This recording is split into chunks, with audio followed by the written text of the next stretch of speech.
जयपुर तक जानी चाहिए, बोलो थोड़ा जोर से। जय जवान, जय जोहार, जय जवान। बादशाह बिल्किस पावन धरा को सबसे पहले नमन।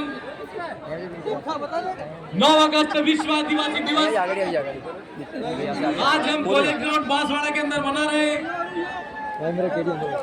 इस अवसर पर सबसे पहले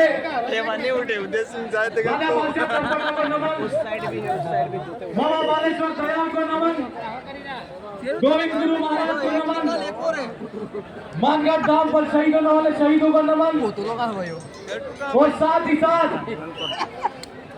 धरती आबा भगवान बिरसा मुंडा को नमन, टाटिया मामा को नमन, और मेरे समाज के साइड में हो जाओ, जगाने वाले निरंतर समाज के हक अधिकार की लड़ाई लड़ने वाले इस देश के तमाम वीर योद्धाओं को मैं इस मंच से और मेरी बागीनरा विधानसभा की जनता की तरफ से बहुत बहुत नमन जोहार करता हूँ। आज के इस अवसर पर आप सबको 9 अगस्त विश्व आदिवासी दिवस की बहुत शुभकामनाएं। बहुत सारे वक्ताएं बहुत सारी बातें कहते गए, मैं आपसे सिर्फ इतना कहना चाहता हूँ कि जिन वक्ताओं ने जो बातें कही है, 9 अगस्त विश्व आदिवासी दिवस यूनियन द्वारा जब से आयोजित होने का जो मतलब रखा गया, और जिस देश के अंदर जहाँ जहाँ आदिवासी रहते हैं वहाँ पर यूनाइटेड नेशन ऑर्गेनाइजेशन ने एक फैसला लिया कि जिस कंट्री के अंदर आदिवासी समुदाय रहता है वहाँ पर जो सरकारें रहती हैं, पूंजीवादी लोग रहते हैं, सामंतवादी लोग रहते हैं, उन लोगों ने आज तक उनको समाज की और विकास की मुख्य धारा में क्यों नहीं आने दिया। तो यूएन ने सोचा कि अगर आदिवासियों को विकास की मुख्य धारा के अंदर लाना है तो वैश्विक स्तर पर वहाँ पर 195 देशों के संगठन ने 195 देश उपस्थित थे और एक फैसला हुआ कि विश्व भर के अंदर आदिवासी दिवस मनाना चाहिए। और आज ये सौभाग्य हमको मिला है कि बांसवाड़ा जिले के अंदर पहली बार हम विश्व आदिवासी दिवस मना रहे हैं। आज के मौके पर मैं आपसे ज्यादा कुछ नहीं कहूंगा, समय कम रहा है, लेकिन मैं ये कहना चाहता हूं कि अभी राजस्थान की विधानसभा में मेरी बागीनरा विधानसभा की जनता ने 200 टावर ही पाड़ी तो बीजू टावर उभो करिए।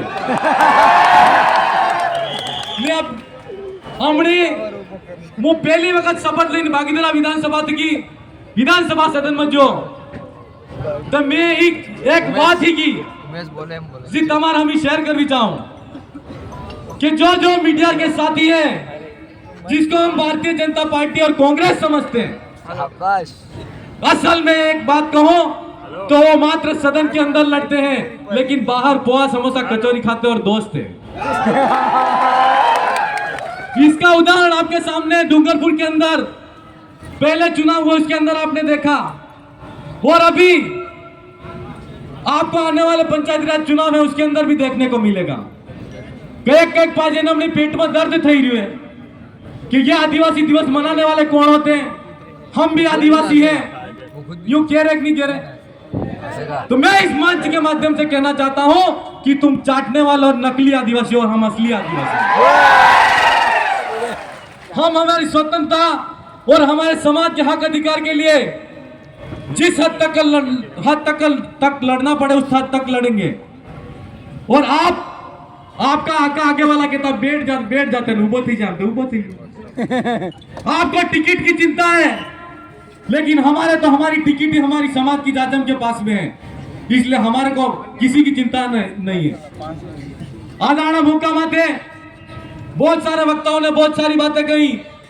मैं एक बात और कहना चाहता हूं कि इस बांसवाड़ा जिले के अंदर हाल फिलहाल एमपीसीएल जो प्रोजेक्ट स्थापित करने के लिए सरकार से मुआवजा लिया करके पुलिस प्रशासन और कलेक्टर महोदय और प्रशासन द्वारा कुछ साथियों को अरेस्ट किया गया था, और कुछ साथियों के अंदर वहां गांव के अंदर थे, तो आधे साथियों को छोड़ दिया और आधे अभी भी कुछ साथी जेल के अंदर है।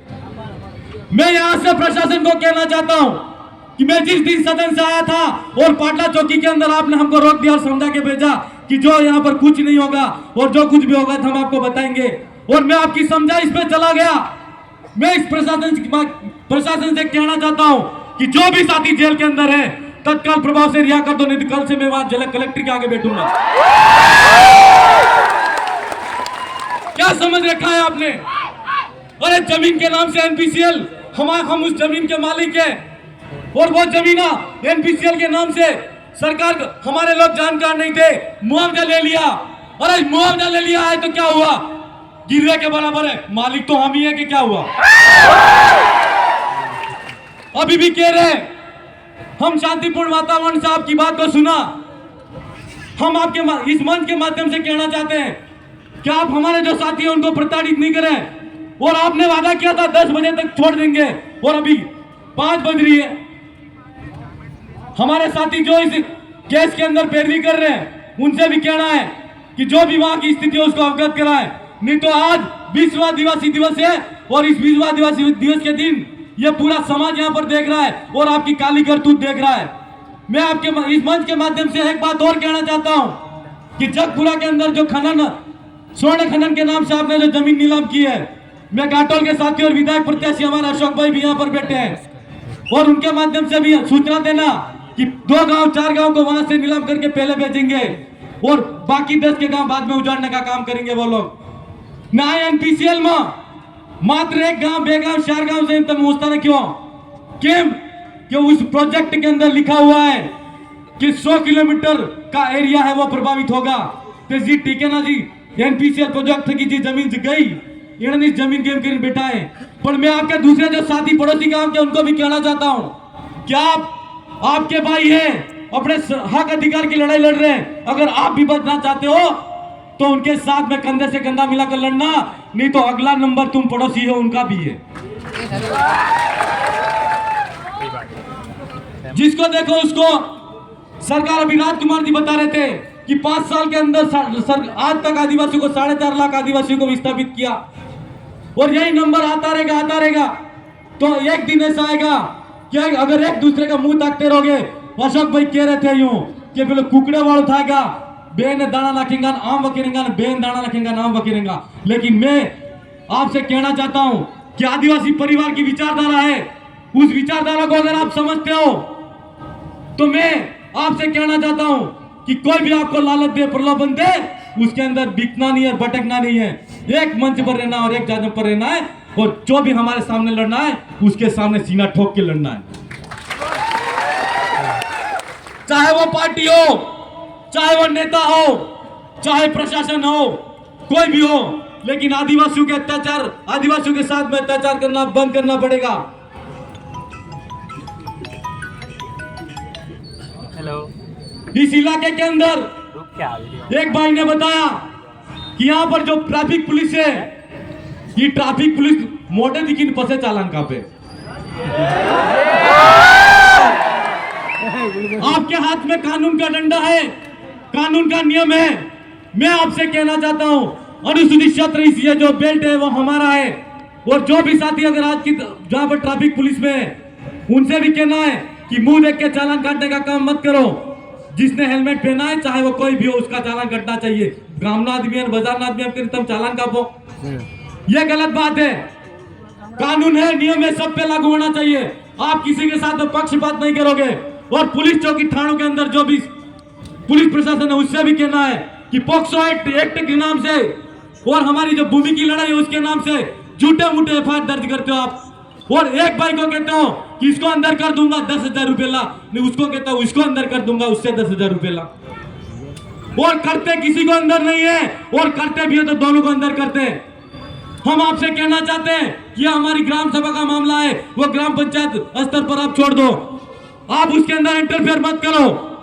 क्यों कि हमारी जो रूढ़िगत ग्राम सभा है उसके अंदर एक पावर दिया हुआ है हमको कि न लोकसभा न विधानसभा, सबसे ऊंची ग्राम सभा। तो आप जिस पंचायत के अंदर जाते हो कुछ एफआईआर दर्ज करते हो तो झूठी मूठी रिपोर्ट के अंदर किसी भी भाई को फंसाने का काम नहीं करेंगे। और पॉक्सो एक्ट के अंदर जितनी भी फाइलें हैं वो आप जहां संबंधित थाने के अंदर है उस थाने के अंदर दोनों पक्ष को बुला के सुलटाना कराओ। जानबूझ के उस मामले को पेंडिंग में रख के एक पक्ष से उधर 1 महीने के अंदर पैसे में उससे पैसा लिया, दूसरे महीने में उससे लिया और अपना काम और टेंडर चला रहे हो। और आपसे भी कहना है, ये करप्शन तब तक नहीं रुकेगा जब तक आप नहीं रोकोगे। कोई ऐसा करता है तो उसके खिलाफ में एक्शन लो। और अभी 1 जनवरी 2024 को नया आईपीसी सीआरपीसी वो चेंज हो गया, नया नियम लागू हो गया है। अगर पुलिस भी जबरदस्ती तरीके से झूठी रिपोर्ट दर्ज करा के या झूठी रिपोर्ट पेश करती है, थाना जुडिशरी में डालती है, तो कल उठ के उसके खिलाफ में भी एफआईआर दर्ज होती है।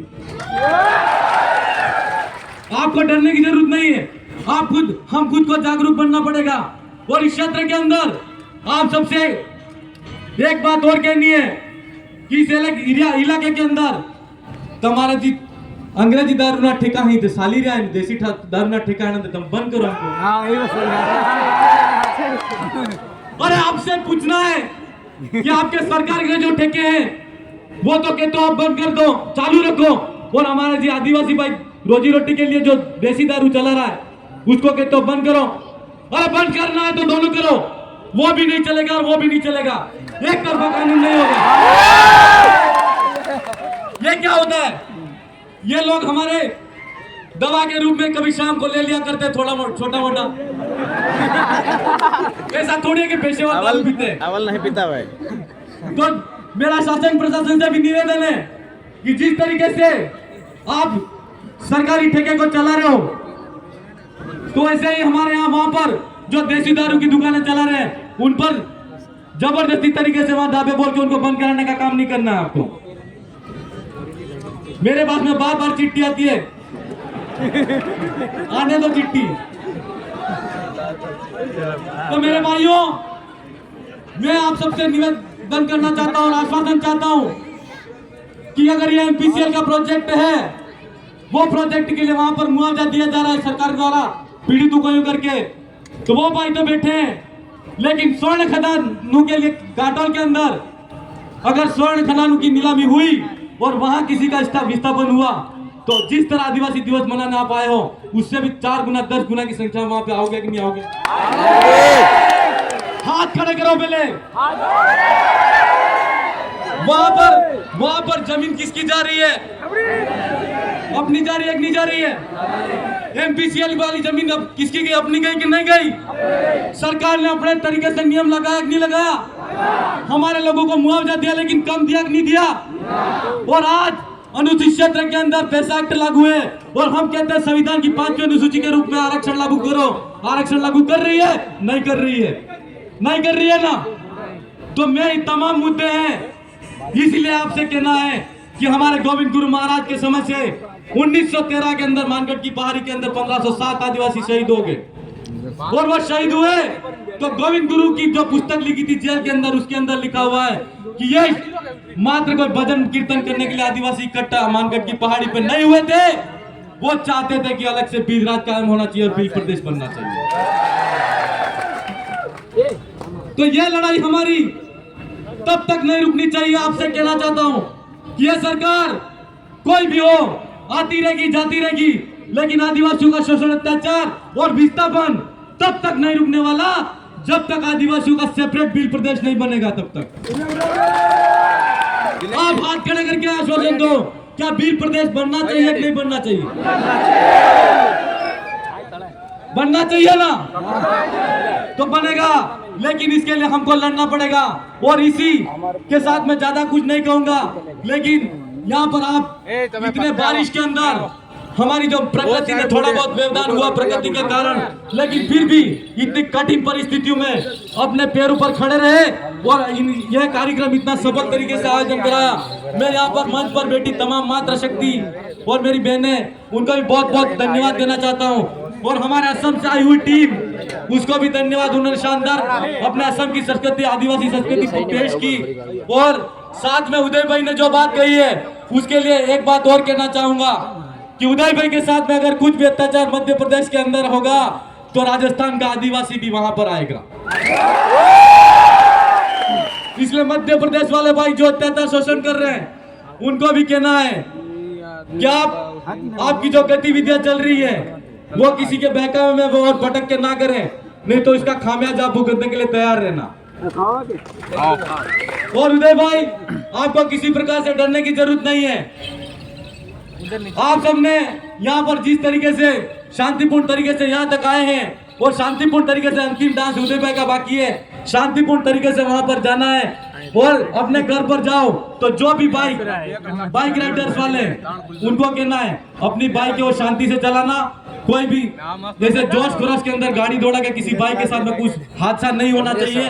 क्यों कि अगर एक व्यक्ति भी हमारे लिए बहुत ही महत्वपूर्ण है और ये मैसेज कतई नहीं जाना चाहिए कि विश्व आदिवासी दिवस के अंदर कोई पाया गया जिसके कारण क्षति किसी को हुई है। ये काम नहीं, ये मैसेज नहीं देना है हमको। जिस अनुशासन के साथ में आप लोग यहाँ तक पहुंचे और अनुशासन बना के रखा है, वही अनुशासन के साथ में घर तक शांतिपूर्वक जाना है। आप सबने मुझे यहाँ पर सुना और अपनी जो वेशभूषा कल्चर के अंदर जो प्रस्तुतियां दी, उसी कल्चर के अंदर अगली बार ये जो पेंट वाले साथी है वो इस कल्चर और वेशभूषा के अंदर आने का प्रयास करेंगे। इन्हीं के साथ में मैं ज्यादा कुछ नहीं कहते, मेरी बात को विराम देता हूँ। धन्यवाद, जोहार।